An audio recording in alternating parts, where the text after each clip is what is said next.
Did you ever think that gold would hit $10,000? Most people laughed at that number just 2 years ago. They called it a doom and gloom fantasy. But look at what's happening right now. The impossible is unfolding in real time. Gold has officially shattered the $5,500 mark. Silver is racing past $120. This is not just another market rally. This is a fundamental repricing of the global financial system. Before we go any further, I want to hear from you. Comment down below. What do you think gold and silver will be priced at by the end of this year? I read the comments, and I'm curious where you stand. While the mainstream media blames interest rates and short-term factors, the real story is far more serious and far more profitable if you understand it.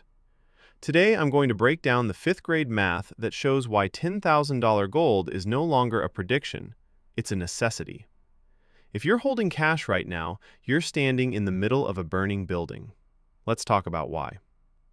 First, you have to ignore the Federal Reserve. They're just the weatherman. They're not the weather. The real forces driving this move are the central bank whales. Over the last 6 months, this hasn't been limited to China or Russia. We're seeing panic accumulation from countries like Brazil, Saudi Arabia, and smaller Asian economies. These nations watched the US dollar get weaponized. They watched assets frozen and seized, and they learned a hard lesson. If you don't hold physical gold in your own vault, you don't truly own wealth. You own a promise. And that promise is backed by a government staring at $40 trillion in debt. Global gold supply is flat, roughly 4,000 tons per year. Demand has doubled.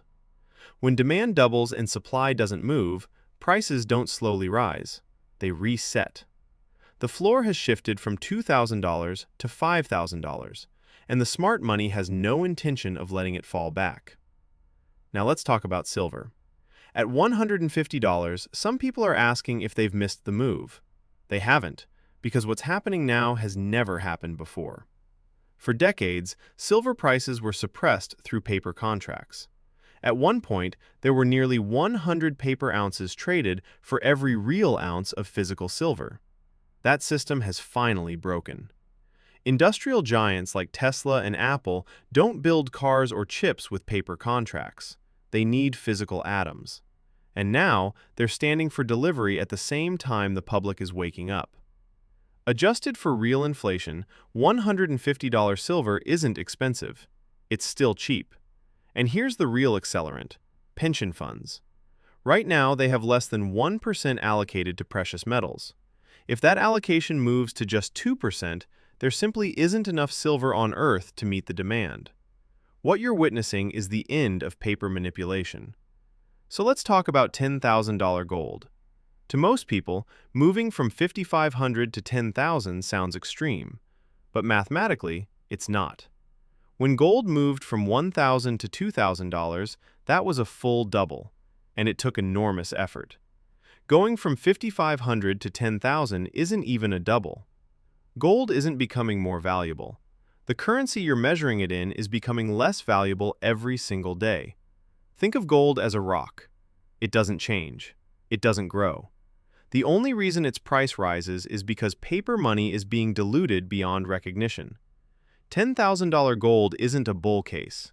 It's the conservative number required to balance the global balance sheet against the amount of currency that's been created. And if we see a major banking crisis in Europe or Japan, this won't be a slow grind higher. We'll gap straight there overnight. So here's the message. If you're sitting on cash, you missed the easy money at $2,000, but you haven't missed protecting your future. If gold reaches $10,000, and the math says it will, buying at $5,500 still nearly doubles your purchasing power. Sitting in cash guarantees you lose it. Don't focus on the price, focus on the ounces. Get physical metal. Get it out of the banking system. And don't sell just because you see a profit. You don't trade insurance, you hold it until the fire is out. And looking at the global economy right now, the fire is just getting started. Share this video and comment down your opinions. Subscribe SwissFin Consulting and stay hedged. I'll see you in the next video.